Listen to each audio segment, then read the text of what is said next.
Bitácora UNAL, Boletín de la Universidad Nacional de Colombia, sede Medellín.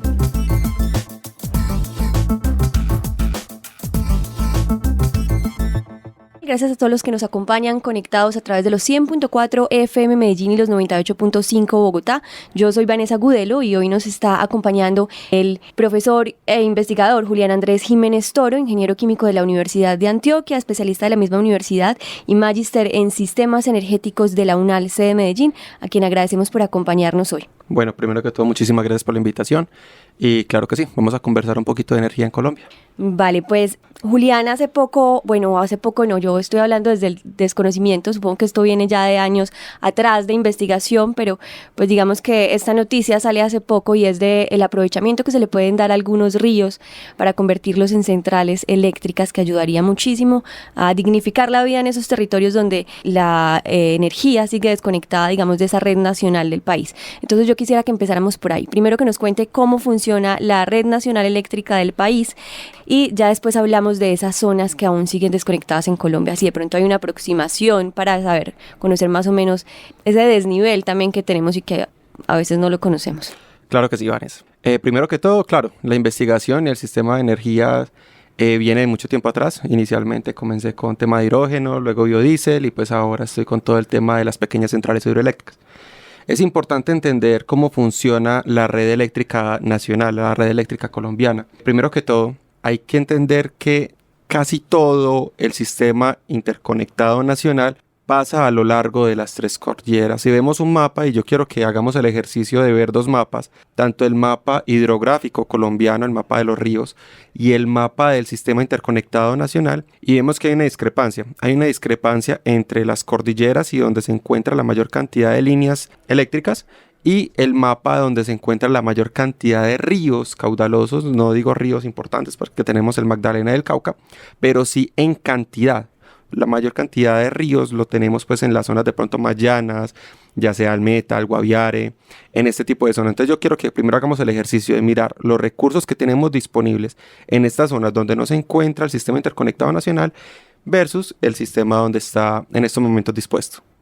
Yo quisiera que habláramos un poco como de si hay una aproximación de esas zonas que todavía no se encuentran conectadas, mencionarlas y digamos del aprovechamiento de esos ríos, qué ríos se pueden aprovechar. Claro que sí. El dato más aproximado que se tiene, que es del año 2021, nos dice que casi el 53% del territorio no se encuentra interconectado. Entonces estamos hablando que más de la mitad del país está fuera del sistema interconectado nacional. Claro, hay muchos ejercicios y muchos esfuerzos por parte del gobierno nacional por ayudar y por generar esta electrificación de las zonas, pero de igual manera, al ser zonas tan poco densamente pobladas y al ser zonas de tan difícil acceso, de pronto por el momento, o no sé cuáles sean los planes del gobierno nacional, no se tiene pensado la electrificación o llevar como tal el sistema interconectado a dichas zonas. Entonces, ¿qué es lo que se plantea o qué es lo que hay actualmente? Lo que hay actualmente son muchos sistemas aislados que generan energía. Estos sistemas aislados principalmente, y digo principales, aproximadamente el 85% de estos sistemas son en base de diésel. Y entonces tenemos un sistema que para más de la mitad del territorio que se basa primero que todo en combustibles fósiles, que genera un promedio de 8 horas de luz al día, de energía eléctrica, al día. Y entonces vemos que para tener una electrificación y para tener un desarrollo mucho más favorable en estas zonas, tenemos que tener una energía mucho más disponible. Adicionalmente, la energía es muy costosa. También es cierto que el gobierno nacional subsidia gran parte de esta energía, pero no deja de ser una energía, debido a que es por planta diésel, es una energía muy costosa. También te quiero comentar, Vanessa, y es lo siguiente. Para poder tener un desarrollo industrial, agrónomo en el territorio nacional y también debido a los objetivos de desarrollo sostenible, en específico el objetivo número 7, que es energía abundante, económica y obviamente sin gases de efecto invernadero, en lo que nosotros tenemos que buscar y lo que tenemos que propender precisamente es a eso, a tener una energía disponible que sea fácilmente acceso para todas las personas y, muy importante, dos temas, que sea económica y que no genere gases de efecto invernadero. Entonces, para ello entramos a los diferentes sistemas que tenemos hoy en día y los que más se han popularizado, qué sistema solar, qué sistema eólico, pero tenemos que tener en cuenta las limitantes de estos sistemas. Y es lo siguiente: para el sistema solar, yo creo que para todos es obvio que el sol solamente está disponible las 12 horas y de estas 12 horas pues es muy poco, termina siendo 4 a 6 horas realmente la generación de energía eléctrica por parte de paneles solares. Y también para el tema eólico, hay momentos en donde hay más viento, hay menos viento. Entonces, por eso, aquí lo que vengo a conversar un poco es a favorecer o al menos a generar esta conciencia de que las pequeñas centrales hidroeléctricas son una buena opción para electrificar el país. ¿Cómo funcionarían esas pequeñas centrales y cuál sería también, digamos, esa ventaja que se le da frente a los paneles solares o a la energía eólica? Claro que sí, Vanessa, muchísimas gracias. Te comento, la ventaja de las pequeñas centrales hidroeléctricas es la siguiente. Inicialmente, cuando hacemos un cálculo muy básico del costo nivelado de la energía, que es un referente, por decirlo de una manera, algún parámetro para mirar qué tan costoso o qué no tan costoso es un sistema eléctrico, nosotros podemos encontrar que el LCOE de las pequeñas centrales hidroeléctricas es mucho más económico que el LCOE de los paneles solares o el LCOE de las turbinas eólicas. Ahora, nosotros miramos y comenzamos a pensar por qué no estamos llenos de centrales hidroeléctricas, sabiendo que Colombia afortunadamente tiene disponibilidad de tanto recurso hídrico, y es por lo siguiente.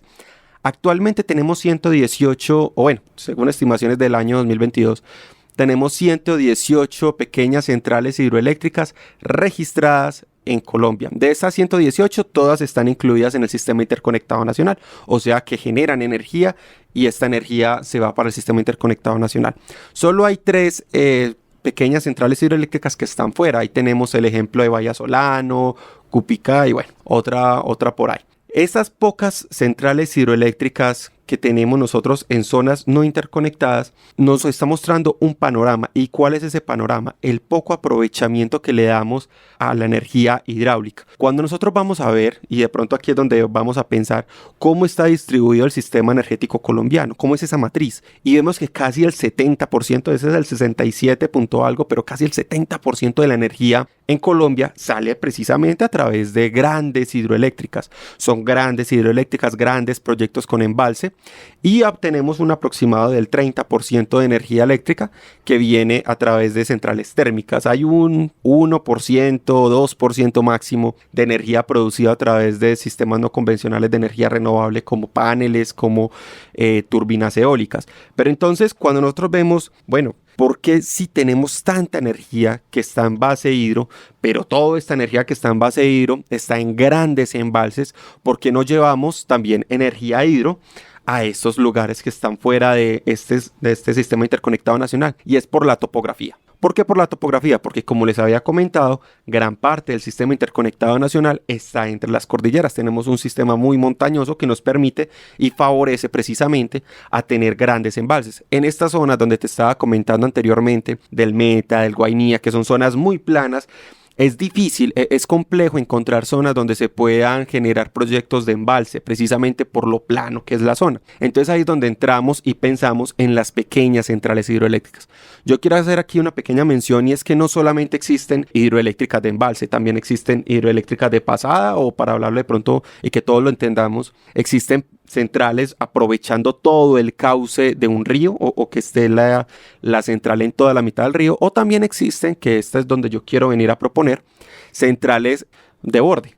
Es coger un poco del río, del cauce del río, hacer una pequeña entrada lateral y en esta entrada lateral montar una pequeña central hidroeléctrica. Eso es lo que yo vengo a proponer, y también vengo a mencionar un nuevo tipo de tecnología que de pronto es muy vanguardista. Normalmente tenemos de las 118 pequeñas centrales hidroeléctricas en Colombia, tenemos en su mayoría son Pelton y Francis, que son las tecnologías que venimos desde 1900, o sea, son casi 100 años, 120 años que se inventó esta tecnología de las Pelton y la Francis, y lo que hacen es precisamente aprovechar o grandes cabezas hidroestáticas o grandes alturas, por decirlo de alguna manera, o para el caso de la Francis, grandes caudales. ¿Qué tenemos en estos ríos de estas zonas de pronto más planas? Tenemos que son ríos muy caudalosos, pero son ríos muy lentos. En las zonas del Guaviare, el Bichada, es este tipo de zonas donde yo estoy haciendo mención. Entonces, por ello, tampoco es tan óptimo, digamos la palabra, montar pequeñas centrales hidroeléctricas tanto de Pelton como de Francis. No es tan óptico. Entonces me dirías, bueno, Julián, entonces si estás proponiendo llenar estos lugares de pequeñas centrales hidroeléctricas, pero a su vez las tecnologías actuales o más populares que tenemos en Colombia no se adaptan, entonces ¿cuál sería la solución? Y aquí es donde yo entro y vengo a plantear la turbina tipo vórtice. Es una turbina que fue patentada hace muy poco, fue precisamente en el año 2020 una patente de Europa. Es una turbina que aprovecha precisamente que los ríos sean muy caudalosos y lo que hace es incrementarme tanto la energía cinética como potencial. Lo que hace es precisamente incrementarme a través de un diseño muy específico, y es esta turbina tipo vórtice la que yo vengo a plantear y vengo aquí a socializar, que yo creo que sería la ideal para electrificar este tipo de zonas. Adicionalmente tenemos una ventaja con la turbina tipo vórtice, y es que en su estructura podemos tener una estructura modular. ¿A qué nos referimos con modular? Que tenemos también unas predicciones del IDEAM que vamos a tener un fenómeno de la Niña, entonces podemos tener que algunos ríos crezcan, otros bajen. Bueno, eso de pronto es muy fluctuante, pero entonces al tener una tecnología modular, pues si tenemos un cauce de río que se baje precisamente por esa sequía, pues sencillamente levantamos la hidroeléctrica. Pues obviamente tendría que ser por partes, claro, no es levantarla directamente, pero se puede levantar por partes y llevarla a otra disposición, ¿cierto? Eso es lo que yo vengo a proponer, eso es lo que yo vengo a generar aquí como ese llamado a que no solamente nos casemos con la Pelton y con la Francis, sino que hay muchos otros tipos de tecnologías que aprovechan precisamente que los ríos sean tan caudalosos y generamos energía y aprovechamos ese gran potencial hidroenergético que tenemos en estas zonas. Yo tengo una idea sobre las hidroeléctricas, bueno, y creo que muchos, también desde el mismo desconocimiento que manejamos frente al tema, sobre todo en las centrales de embalse, y es que pues ya acá, por ejemplo, en Antioquia hemos tenido varios problemas con hidroeléctricas, tanto con población como con el ecosistema mismo. Entonces quisiera que habláramos un poco de qué tan amigable o qué tan viable, digamos, es benéfico para el ecosistema estas turbinas tipo vórtice y estas pequeñas centrales que usted propone. Muchísimas gracias, claro que sí. Es cierto, o sea, para generar un embalse hay que inundar una gran porción de territorio. Cabe pues algunas casualidades que en algunos de los territorios hay población, entonces precisamente toca toca migrar esta población. Yo creo que el término es migrar. Ya pues entramos en unos acuerdos económicos de la empresa que hará la hidroeléctrica con la población, y lo que hacen es reubicar a la población pues con algunos beneficios económicos. Eso en el tema de las grandes hidro. También tenemos en las hidro pues algunos problemas medioambientales, pero en estas pequeñas centrales hidroeléctricas, y yo quiero que lo miremos de la siguiente manera, no estamos afectando de manera directa al río. ¿Por qué? Porque es que no lo canalizamos de manera directa. La propuesta aquí es coger los grandes ríos que tenemos, como el río Bichada, el Baupés. Son ríos muy caudalosos y que no se va a tomar de lleno, o no se va a tomar de manera directa todo el cauce del río, sino que se van a hacer perforaciones laterales o se van a hacer canales laterales, y a través de estos canales laterales permitir que precisamente por la turbulencia del agua pase el agua por estas zonas y aprovechar. Obviamente en este diseño que estamos proponiendo de turbina vórtice, lo que tenemos son algunas mallas que permiten que todos los pescados, toda la basura, las piedritas no entren de manera directa a la turbina precisamente y puedan ser desplazados, y que todo el agua, toda esta agua tan caudalosa entre precisamente en la turbina y genere nuestra electricidad. Ahorita nos contó que esta tecnología es, pues, digamos que medianamente nueva, 2020 creo que fue que nos dijo. Correcto. Que ya se había empezado a usar. De pronto existen referentes, sí, en donde ya se esté haciendo esto que se está proponiendo para Colombia. Muchísimas gracias, Vanessa. Y sí hay referentes. ¿Cuáles son los referentes más representativos?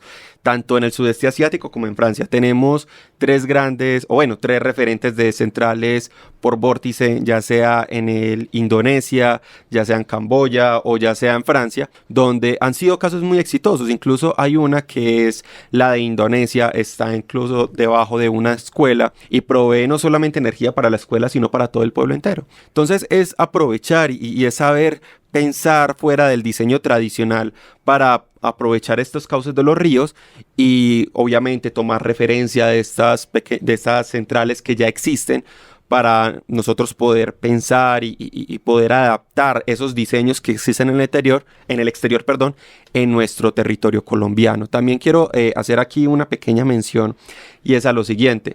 el gobierno nacional. Nosotros tenemos en el gobierno nacional muchos beneficios para la elaboración de proyectos de fuentes convencionales de energía renovable, fuentes no convencionales, perdón, de energía renovable, y viene en su mayoría, aunque hay muchas leyes y muchos decretos que favorecen este tipo de energía, pero yo creo que la principal es la 1715 del 2014, donde nos propone o donde nos facilita varios fondos como el Fondo FAER, como el FASNI, como el PRONE, fondos que precisamente lo que buscan es la electrificación de estas zonas no interconectadas. Y a su vez yo también quiero hacer aquí un pequeño paréntesis, y es que si lo que estamos buscando es precisamente generar un agro fuerte en el territorio colombiano, si lo que estamos buscando es industrializar el territorio colombiano, lo que necesitamos es energía. En estos momentos, y pues con algunas entrevistas, con algunas conversaciones que he tenido con algunas de las empresas que desarrollan este tipo de proyectos, me comentaban que por el momento no es rentable, y es completamente cierto, por el momento no es rentable por la baja densidad poblacional, pero lo que estamos viendo en experiencias en el exterior, con experiencias de otros lugares, es que primero que todo tenemos que tener la energía eléctrica disponible para que las personas hagan migración de un lugar a otro. O sea, es muy complejo que una persona que viva en Medellín se desplace a estos territorios a esperar a que alguien monte un proyecto de energía y poder allí establecerse, y es mucho más fácil, mucho más accesible, yo creo, que para las personas que cuando vayan a desplazarse ya encuentren todos los servicios básicos en el lugar donde van a estar, tanto energía, acueducto, bueno, etcétera. Entonces, por eso la invitación es a desarrollar este tipo de proyectos y a apalancarnos, si podemos decir la palabra así, apalancarnos de los fondos que son muy generosos del gobierno nacional. Claro, yo creo que es muy importante también pensar en esas migraciones que se dan, que digamos que las ciudades principales ya no dan abasto con tanta gente, y digamos también un nivel de desempleo tan alto, que yo creo que esto puede mejorar si se vuelven, digamos, a crear nuevas sociedades también en esos territorios que no están con energía, y que por eso mismo pues no hay vida ni se mueve, digamos, el asunto agro en estas zonas. Ya para ir finalizando, yo quisiera que nos contara un poco de qué conversaciones se han dado, qué tan viable, o sea, digamos que esto ya está comprobado que funciona, que es más amigable, y creo que también en recursos es más factible hacerlo. De pronto que nos cuente como en qué proceso va, qué se debe hacer, cuáles son, digamos, esas posibilidades. Claro.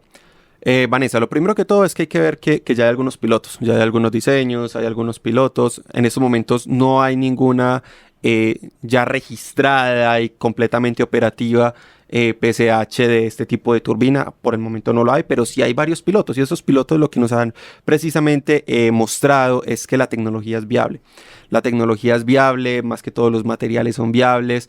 Lo que hay que hacer es dar ese pequeño paso, es dar ese pequeño impulso y mencionarle de pronto un poco a las empresas que hacen este tipo de proyectos que existen otras tecnologías y que se arriesguen precisamente por estas otras tecnologías. Está ampliamente utilizado, y es con razón, el uso de paneles solares y el uso de turbinas eólicas. Vemos grandes parques eólicos, grandes parques solares, más que todo en los lados de La Guajira, y con razón, pues en La Guajira hay muchísima radiación solar.